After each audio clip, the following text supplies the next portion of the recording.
Very, very, very cool. Very cool.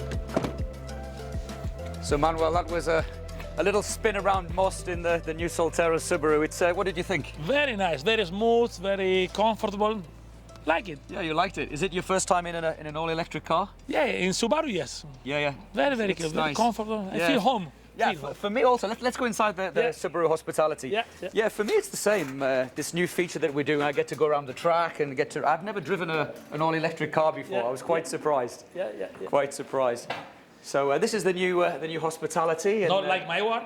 Well, it's not quite coming step by step, but it's good. Oh, it's nice. It's super nice, eh? So how are you anyway? You well? All good, all good. Thank you. Happy to see you. All good? Yeah. Ready for this weekend. Many people will come, many guests.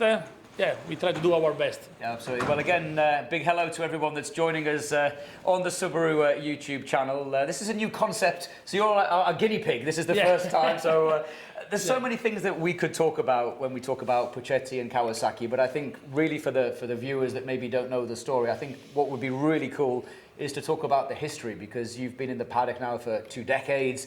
Let's go back to the very beginning. Tell us about the story. Yeah, my dream since when I was young, it was to become factory team Kawasaki. And when I have a small tent in the national championship, we really dream for come to World Superbike, like a factory Kawasaki team. And then year by year, my team level from medium level national championship, growing up in top 3 stable in National Supersport Championship. And then in 2008, we say, I want to prove my team level, understand how is it to play with the big guys. So in World Championship, we did the first wild card in Monza. We did the 12th position in World Championship. We say, we can play with the big ones. So I need to find the budget for try to reach this goal, to be stable there. Year by year, 9, 2010, 2011, 12, year by year, we do 1, 2, 3, 5 wild card per year. And then 2013, I find with the agreement with the Italian Federation for Team Italia. We find agreement for years to bring the most talent rider from national championship, bring them to Stock 600 in a European Supersport Championship. Very nice. That was a good championship, wasn't it? Stock 600. Fantastic. So many great riders coming through that championship. Rinaldi, Toprak, of course. We bring Morbidelli, Franco, from national championship to European championship 2013 that we won. First season, him and Alessandro Nocco on Kawasaki 600 boats. The big hair. I remember. I remember. Style. Yeah. And then 2014 we won with Faccani, you will remember. Yeah, Marco, yeah. And then we won 2015 with Toprak and Rinaldi P2. Yeah. And then 16 with Bassani, we won. We won 4 years on row and say enough.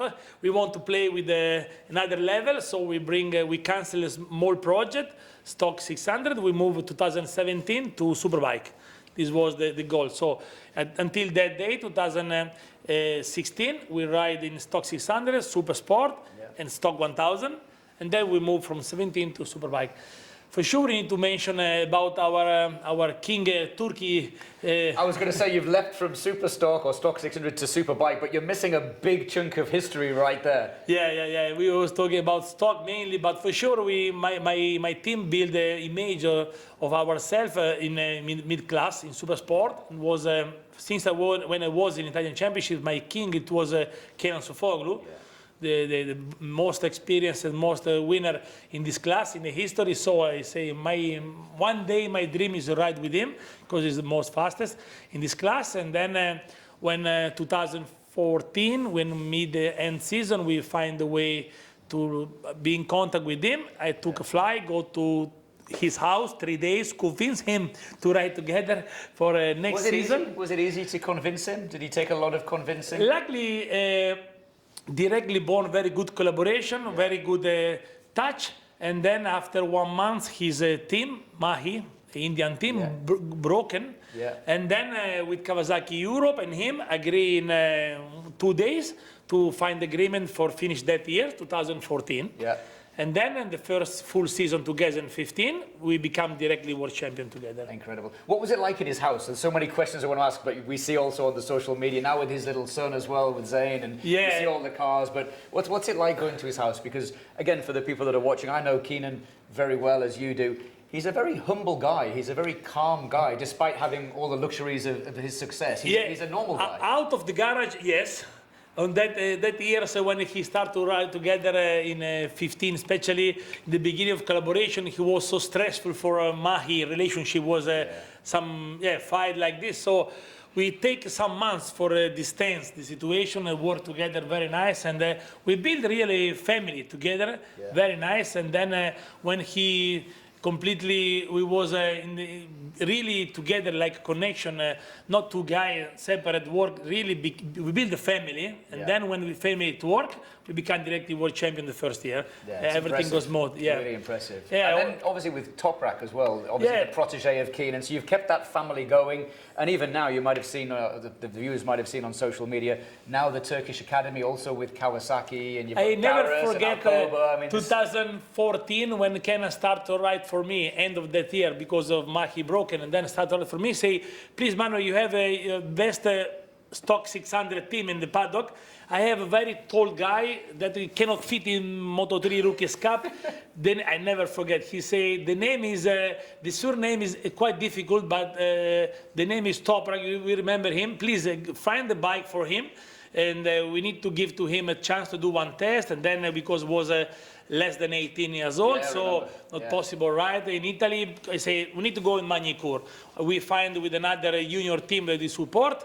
We find agreement to let him go the bike, and then we see. But never saw Magny-Cours, never saw one Kawasaki.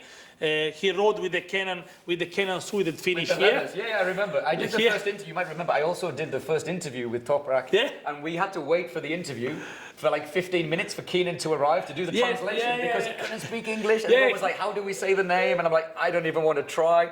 We just call him Toprak. And I mean, what a legacy he's starting to create. I mean, you must be super proud of that. Not just the legacy with Kenan, but also you helped to discover Toprak. We worked 5 years together with Toprak. 5 years from really the first day, and then from that day Magny-Cours, and then one season in stock 600 together, 2 seasons in stock 1000 together, and 2 seasons in Superbike. Really, incredible. We build the career of this guy. For this reason, we have a really, we say, brother relationship. So nice. And now we showed a few months ago the academy that we give a name, we give a company to this project that we have made together with Kenan.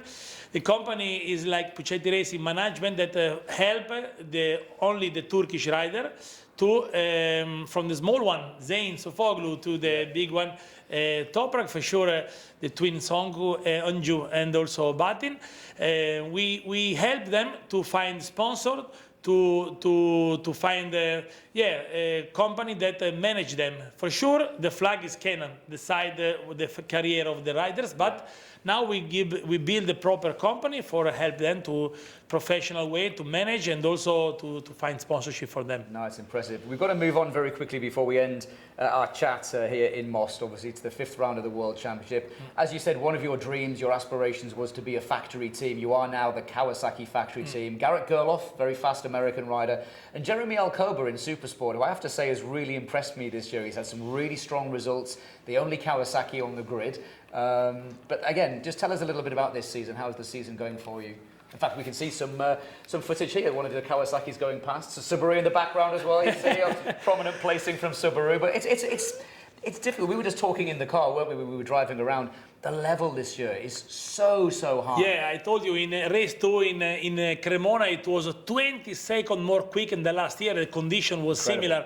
Unbelievable. We are riding faster with Gerloff this year compared to last year. But for example, in Cremona, he was 4 seconds quicker than his race last year. But last year he finished 4. This year we finished 12th position. Incredible, eh? Wow, Bulga and Toprak destroy lap record everywhere. So for this reason, we are doing better than last year, but not enough to be in top 5, top 10, where we should be. But last race, it was the best of this year. For us, 12th position and fighting with the rider that we need to be full season there.